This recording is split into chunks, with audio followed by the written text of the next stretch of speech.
भाजपा की सरकार बुलडोजर की सरकार नहीं, यह आतंकवादियों की सरकार है। अपनी आवाम को गुलाम बनाकर रखा है। ऐसी सरकार का समय आ गया है अब खत्म होने का। दोस्तों नमस्कार। वीडियो के शुरू होने के पहले आपने देखा कि आकाश आनंद ने भारतीय जनता पार्टी पर हमला करते हुए क्या कहा था। थंबनेल भी देख के आपको लगा होगा कि बहुत चालाकी से मायावती आकाश आनंद को स्थापित कर चुकी है। आकाश आनंद स्थापित हो चुके हैं। चालाकी क्या थी इसको भी मैं आपको बताऊंगा। वीडियो बहुत ही इंटरेस्टिंग है, आप अंत तक देखिएगा। आखिर आप सोचिए कि 2027 के चुनाव में अभी बहुत दिन है, लेकिन उसके पहले ही बहुजन समाज पार्टी में इतना घमासान क्यों है? लग रहा है ना आप लोगों को कि बसपा अध्यक्ष ने पहले अपने बहुत खास सिपासलार अपने समधी अशोक सिद्धार्थ को निकाल दिया पार्टी से। फिर उसके बाद जो है उन्होंने आकाश आनंद को निकाल दिया पार्टी से। ये सब ऊपरी तौर पर जो है बहुत कुछ देखने को लग रहा है, जो आम कार्यकर्ता और आम आदमी ऐसे ही समझ लेता है, लेकिन अंदर की कहानी कुछ और है। अंदर की कहानी क्या है, यह पहले ही क्लिप से आपको लग गया होगा कि जब आकाश आनंद लोकसभा चुनाव के दौरान सीतापुर में अपने प्रत्याशियों के पक्ष में मीटिंग कर रहे थे और उन्होंने खुल के उत्तर प्रदेश सरकार को गद्दारों की सरकार, तालिबानी सरकार, आतंकवादियों की सरकार कह दिया। उसके बाद भी आकाश आनंद के ऊपर जब FIR लिखाया गया तो कार्रवाई हुई थी और उनको लोकसभा चुनाव से मायावती ने अलग कर दिया था। ये सारी चीजें आपको पता है और ये भी पता है कि आकाश आनंद को बसपा से निकाल भी दिया गया। लेकिन आपको ये नहीं पता है, या हो सकता है पता भी हो, हम नहीं कह रहे कि आपको नहीं पता है, बहुत ही चतुराई से, बहुत ही चालाकी से आकाश आनंद को एक तरह से बसपा में विद्रोही, अहंकारी और अपरिपक्व बताते हुए बसपा अध्यक्ष मायावती ने स्थापित कर दिया, अपनी ढाल बना ली। अब आकाश आनंद फ्री है। आकाश आनंद कोई भी बयान देंगे। देखिए, सीधे मायावती भारतीय जनता पार्टी पर कभी भी इस तरीके का आक्रामक बयान नहीं देती थी, लेकिन आकाश आनंद देते थे। जब तक आकाश आनंद बहुजन समाज पार्टी के सदस्य थे, बहुजन समाज पार्टी में थे, तब तक ये होता था कि मायावती के कहने पर ही ये बयान आ रहे हैं। और अब क्या होगा? अब तो आकाश आनंद फ्री है। आप देखिए, एक इतिहास देखिए, पौराणिक कथाओं में देखिए, महाभारत कालीन में दिल्ली दरबार के साथ तो बड़े बड़े महारथी थे, बड़े बड़े बाहुबली थे। वही हाल है।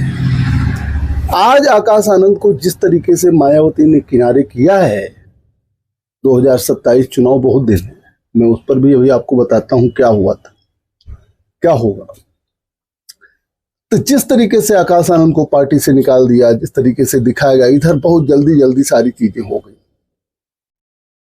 10 फरवरी से ही जो है मामला शुरू हुआ आकाश आनंद के साले की शादी को लेकर के। फिर उसके बाद 11 फरवरी को एक मीटिंग होती है रामजी गौतम जी से। 12 फरवरी को अशोक सिद्धार्थ निकाले जाते हैं। 16 फरवरी को बहन जी नसीहत देती हैं। फिर उसके बाद जो है एक मीटिंग बुलाती हैं, आकाश आनंद से सारे पद ले लेती हैं। आकाश आनंद की प्रतिक्रिया आती है। फिर उसके बाद आकाश आनंद को भी पार्टी से निकाल देती हैं। आकाश आनंद को पार्टी से निकाल देने के बाद सभी लोग तो ये समझ रहे हैं कि आकाश आनंद का कद घटा दिया, और कुछ तो विश्लेषक कह रहे ये तो बहुत गलत किया। और ऐसा मायावती की समझदारी को समझना इतना आसान नहीं है। देखिए, होता क्या है, मायावती जी का कद बहुत बड़ा है।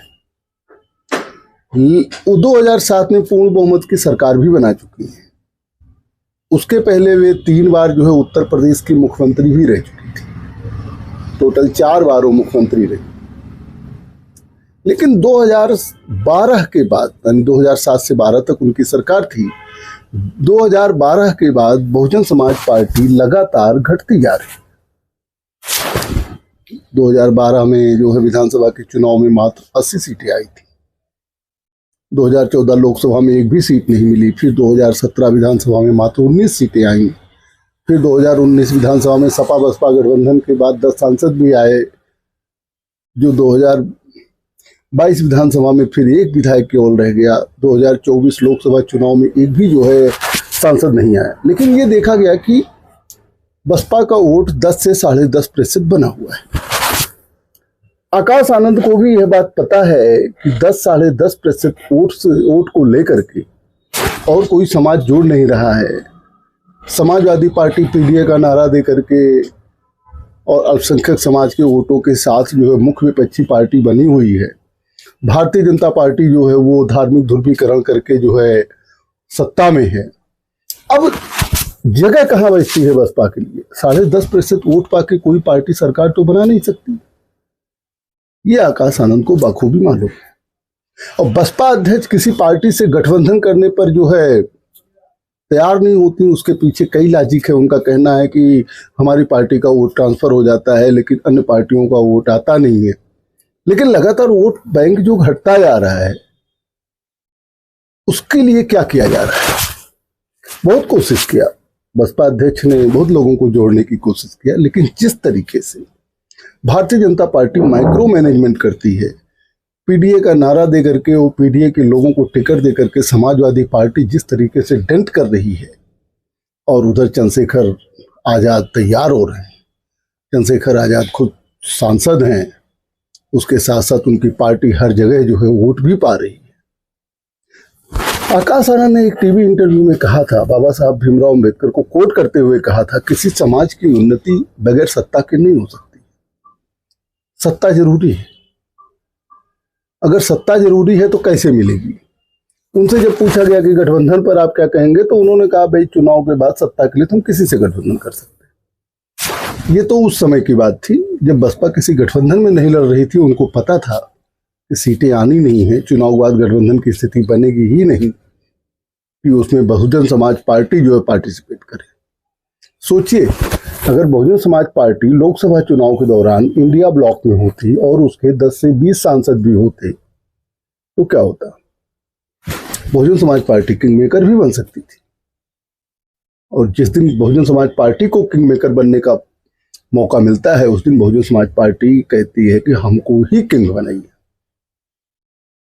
बाहर से समर्थन देना नहीं। फिर भी अगर मान लिया किंग बनने की ना स्थिति में होती और बसपा जो है सरकार में शामिल होती, तो बसपा अध्यक्ष शायद उप प्रधानमंत्री भी बन सकती थी या गृह मंत्री या जो भी जो है उनको पोस्ट दी जा सकती थी। एनीवे, हम बात करते हैं आकाश आनंद पर।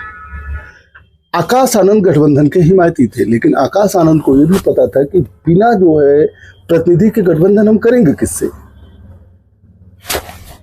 और बहन जी का कद इतना बड़ा है, वो गठबंधन के लिए पहल नहीं कर सकती। वो चाहती हैं कि पार्टियां आए, बातचीत करें, उनकी शर्तों पर गठबंधन। लेकिन और दल जो सड़क से लेकर संसद तक, गांव तक आंदोलन कर रहे हैं, लोगों को जोड़ रहे हैं, लगातार मेहनत कर रहे हैं, वे बना बनाया मैदान नहीं देना चाहते। इसमें बहुजन समाज पार्टी को पहल करनी थी। लेकिन मायावती पहल कैसे करती? क्योंकि उनका कद जो है वो बड़ा है। लेकिन आकाश आनंद अभी नए नए आए हैं और आकाश आनंद को नई नई जिम्मेदारी दी गई थी। उनसे मिलना भी आसान था, उनसे बातचीत भी करना आसान था, और ऊपर से उनके ससुर अशोक सिद्धार्थ भी नेता थे। सभी नेताओं से उनके संपर्क भी हैं, उनसे भी मिलना आसान है ना। तो मायावती को लगा कि अगर बसपा कुछ करती है तो वो कहीं से दबाव भी हो सकता है। जैसा कि लोग कहते हैं, मैं इसको मानता नहीं कि ईडी का, सीबीआई का, फलान ढिकान ये दबाव जो है केंद्र सरकार डालती है, तो वो डाल सकती है, गठबंधन खटाई में पड़ सकता है। लेकिन अब आकाश आनंद जब फ्री हैं तो वो तो गठबंधन भी कर सकते हैं।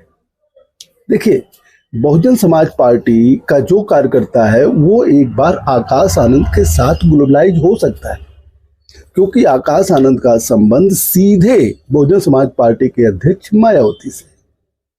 मायावती का कोई परिवार नहीं है, जैसे कांसीराम जी का कोई परिवार नहीं था। वारिस तो किसी को बनना है, और वारिस अगर मायावती के परिवार का कोई रहेगा तो बहुजन समाज पार्टी यूनाइट रहेगी। यह बात आकाश आनंद को भी पता है और सबको पता है। तो आकाश आनंद को निकालने के बाद अगर आकाश आनंद कोई स्टेप लेते हैं, जैसा कि उन्होंने लिखा था कि कठिन लड़ाई है, परीक्षा की घड़ी है, लंबी लड़ाई है, उन्होंने लास्ट में भी लिखा कि किसी को दबाया नहीं जा सकता है, लाखों आकाश आनंद पैदा होंगे। ये जिस तरीके से उन्होंने बसपा अध्यक्ष को चैलेंज किया, बहरहाल ये बाहरी दिखावे में चैलेंज था, और दिखावे में ही है।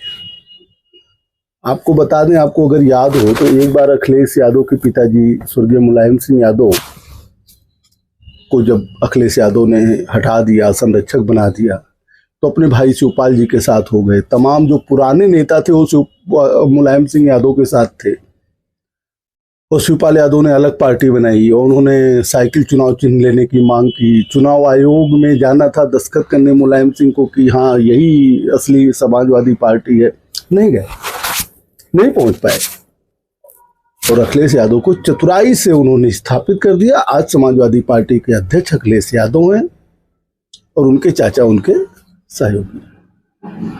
यहाँ तक कि विधानसभा में उन्होंने नेता प्रतिपक्ष भी माता प्रसाद पांडे को बनाया समाजवादी पार्टी। अब मैं आता हूं आकाश आनंद पे। आकाश आनंद की सोच क्या है? आकाश आनंद अपनी बुआ यानी कि मायावती जी से बहुत कुछ सीख चुके हैं।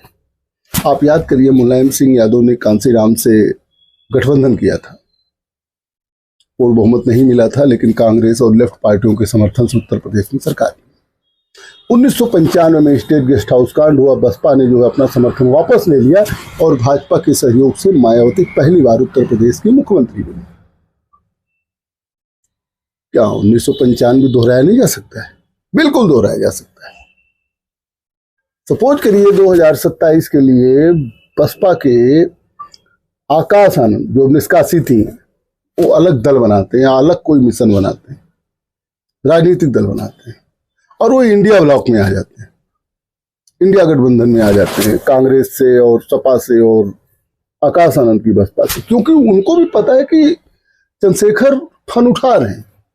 चंद्रशेखर की पार्टी को जो अगर बसपा ऐसे ही रहेगी ना, गठबंधन नहीं करेगी और जो है चुनाव में ठीक से लड़ाई नहीं लड़ पाएगी, भाई भाजपा सत्ता में है तो लड़ाई तो भाजपा से लड़ना है। ऐसी कंडीशन में क्या होगा कि चंद्रशेखर स्थापित हो जाएंगे और बसपा की जगह चंद्रशेखर ले लेंगे। उनके काट बसपा कैसे जो स्थापित करेगी, वो युवा आकाश आनंद। आकाश आनंद के कुछ बयान अगर आप देख लीजिए, उन्होंने लोकसभा चुनाव के दौरान एक रैली में कहा था उत्तर प्रदेश सरकार को लेकर कि यह उत्तर प्रदेश की सरकार गद्दारों की सरकार है। जो पार्टी युवाओं को भूखा छोड़ देती है, अपने बुजुर्गों को गुलाम बना लेती है, वह आतंकवादी सरकार है। अफगानिस्तान में तालिबान ऐसी ही सरकार चलाता है। तो इस पर तो बहरहाल FIR हुआ था, मायावती ने एक्शन लिया था। उसके अलावा भी उन्होंने 24 अप्रैल 2024 को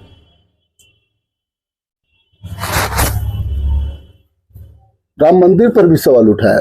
उन्होंने कहा कि भाजपा गद्दार और घमंडी है।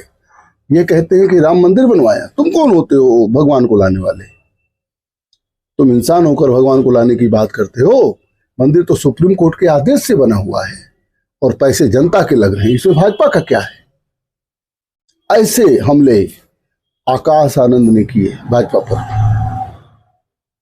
25 अप्रैल को भी उन्होंने आजमगढ़ में लालगंज लोकसभा सीट पर चुनावी सभा को संबोधित किया। इस दौरान उन्होंने कहा, सरकारी नौकरियों के लिए पेपर देते हो, वो लीक हो जाता है। मन तो करता है कि जिसने पेपर लीक किया उसका गूदा निकालकर जमीन में गाड़ दो। इस तरीके का जो है उन्होंने, आकाश आनंद ने भाजपा पर निशाना साधते हुए उसे गद्दार, उन्होंने कहा कि जो है भारत की जनता ने वोट दिया, कुछ विश्वास करते हुए ही वोट डाला होगा, लेकिन जो विश्वासघात करे उसे गद्दार कहते हैं। यह पार्टी गद्दार है, आपकी गुनाहगार है। साथियों, इनका समय पूरा हो गया है। यहां तक कि प्रधानमंत्री कहते थे पकौड़ा तलना भी रोजगार, उस पर भी तंज किया उन्होंने कहा कि प्रधानमंत्री ने रोजगार को लेकर टिप्पणी की थी। उन्होंने कहा था कि भाई सरकारी नौकरियां नहीं है तो क्या हुआ, जो पकौड़े तल रहा है वो भी रोजगार है। अब आप बताइए कि पढ़ाई लिखाई करके जो है आपके बच्चे पकौड़े तलेंगे? बहुजन समाज पढ़ा लिखा समाज है, वो पकौड़े तलने के लिए नहीं पैदा हुआ है। या समाज संविधान के आधार पर भारत को आगे बढ़ाने का काम करे। यहाँ तक कि सीतापुर की एक रैली में ही बहुजन समाज पार्टी के कोऑर्डिनेटर आकाश आनंद ने तब ये भी कहा था कि बीजेपी के लोग वोट मांगने आए तो जूता और चप्पल और लाठी तैयार करके रखो, इनको मारने का समय आ गया। इस तरीके के बयान युवाओं को पसंद भी आते थे। यानी कि anti BJP slogan, anti BJP quotation उनके बहुत ढेर सारे। अब उसके बाद मायावती ने हटा लिया।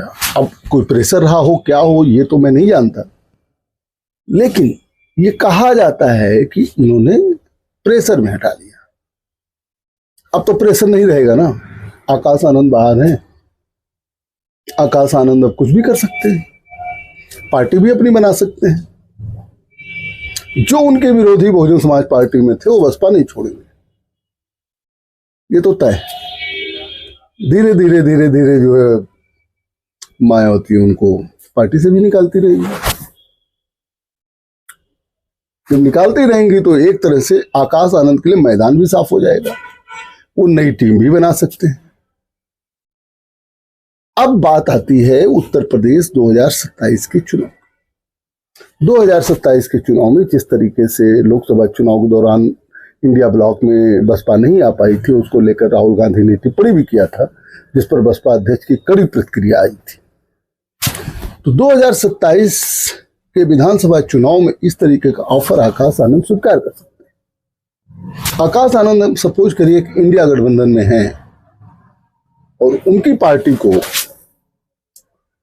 ज्यादा नहीं 50 विधायक भी मिल जाते हैं पूरे यूपी में, 30 विधायक ही पूरे यूपी में मिल जाते हैं, तो वो सरकार में शामिल होंगे।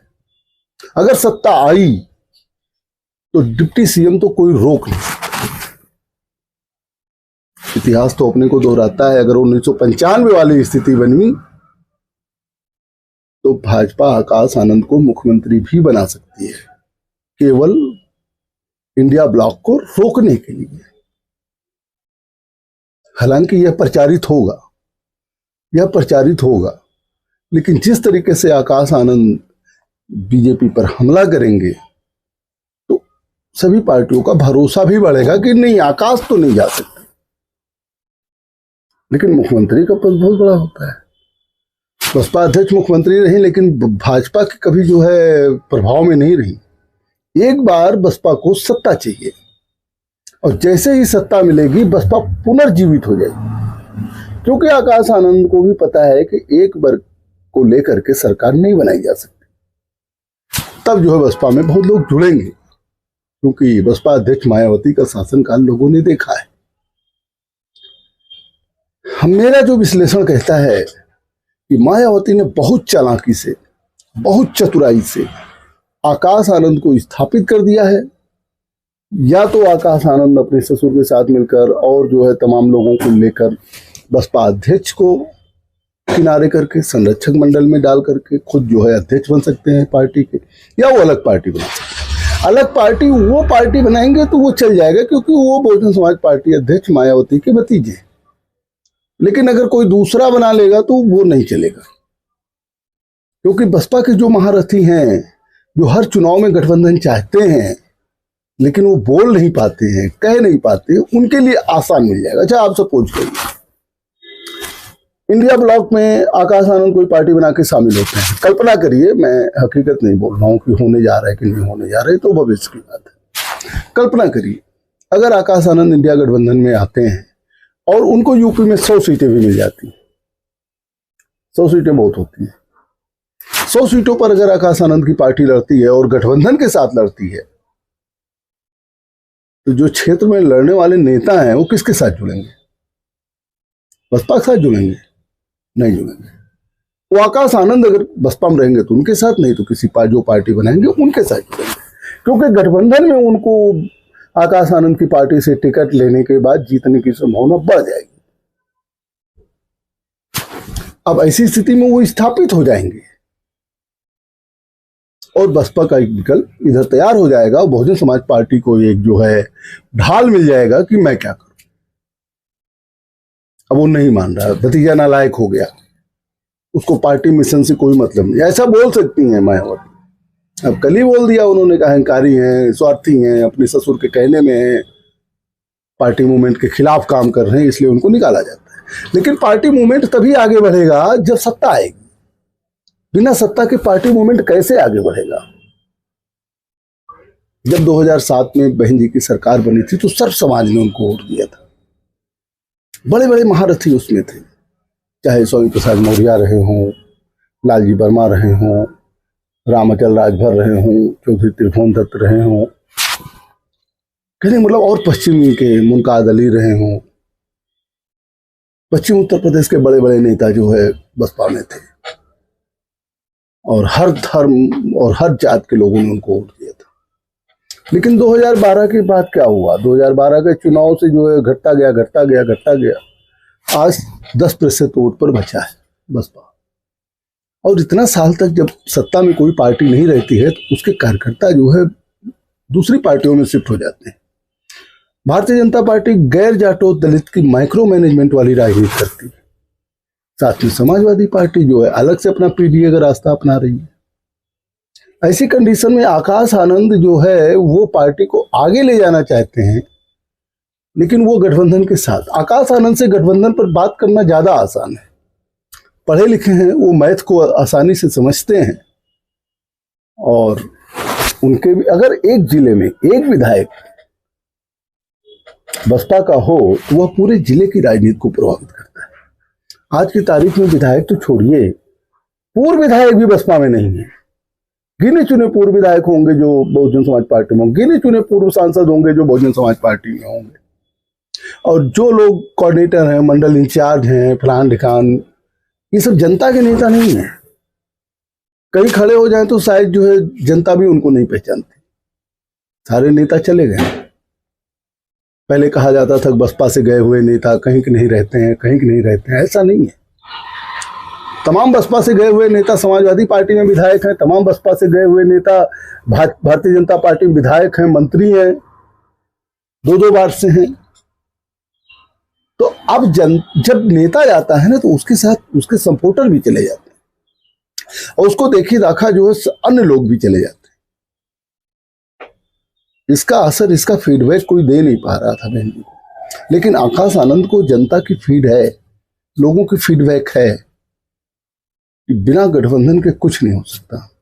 और आप देखिएगा, मेरा तो विश्लेषण यही कहता है, आगामी कुछ दिनों में आकाश आनंद या तो बसपा पे कब्जा करेंगे या तो एक अलग पार्टी बनाएंगे और वो जो है इंडिया ब्लॉक में गठबंधन करेगा, क्योंकि भाजपा की नीतियों से आकाश आनंद सहमत नहीं है। भाजपा की हमेशा वो कड़े शब्दों में आलोचना करते हैं। आप याद करिए, दलित कोटे की बात जब सुप्रीम कोर्ट ने फैसला दिया तो मायावती ने बीजेपी से तो खाली अपील किया, लेकिन समाजवादी पार्टी और कांग्रेस को कोसती रही कि ये देखो आवाज नहीं उठा रहे, ये आवाज नहीं उठा रहे हैं, ये संविधान लेके चलते हैं, संविधान। मतलब यार, भाजपा 10 मिनट में सदन बुलाकर बैठक और सुप्रीम कोर्ट के फैसले को पलट सकती थी। लेकिन वही भारतीय जनता पार्टी जहां चुनाव लड़ रही थी वहां लोगों को आश्वासन दे रही थी कि दलित कोटे में कोटा बनाया जाएगा, जिनको आरक्षण का नहीं लाभ मिला उसको दिया जाएगा।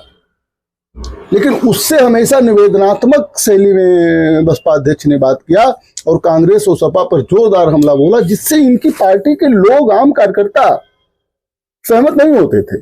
अरे वो सोचते थे यार मायावती जी क्या बोल रही हैं, बहन जी क्या बोल रही हैं, बसपा अध्यक्ष को भाजपा के खिलाफ बोलने में क्या दिक्कत होती है, भाजपा के खिलाफ आंदोलन खड़ा करने में क्या दिक्कत होती है। नहीं, हाँ, थोड़ा मोड़ा तहसीलों पर धरना प्रदर्शन, ज्ञापन, यही सब काम हो और कुछ नहीं हो पाया। तो अगर कहीं जो है Bahujan Samaj party India block में होती या किसी तरीके से उसके पास 10-20 सांसद होते तो आप क्या सोचते हैं? कोटे में कोटे वाला जो सुप्रीम कोर्ट का फैसला है आज कब न बदल चुका होता? नहीं बदला गया। तेलंगाना ने अपने यहाँ लागू कर दिया, पंजाब ने अपने यहाँ लागू कर दिया, भाजपा की हरियाणा सरकार ने लागू कर दिया और तमिलनाडु ने, आंध्र प्रदेश ने लागू किया, पूरे देश में लागू होने चला गया। हो रहा है, भाजपा ने भी लागू किया, कांग्रेस ने भी अपने प्रदेशों में लागू किया। ऐसी कंडीशन में आप देख लीजिए कि बहुजन समाज पार्टी की पुरानी पार्टी है, तो मैं कहूंगा कि जो पुराना विचारधारा है वो कहीं से प्रासंगिक नहीं रह गया। आप आकाश आनंद का ट्वीट देख लीजिए, उस पर सैकड़ों लोग आकाश आनंद का सपोर्ट कर रहे हैं। आप बहुजन समाज पार्टी के अध्यक्ष मायावती जी का ट्वीट देख लीजिए, उनमें 95 से ज्यादा प्रतिशत लोग जो है वो विरोध कर रहे हैं और कह रहे हैं आपने गलत किया, आप बहुजन समाज पार्टी को समाप्त करें। बसपा अध्यक्ष क्या रीड नहीं करती होंगी, देखती होंगी, उनको लगता होगा कि चलो ठीक है कहने दो, एक ढाल वो तैयार। अब नए क्लेवर में बसपा आएगी। आप सपोज करिए आकाश आनंद को राजनीति में आने के बाद राजनीति की बहुत बातें समझ में भी आई हैं और बसपा अध्यक्ष भी इस बात को समझती।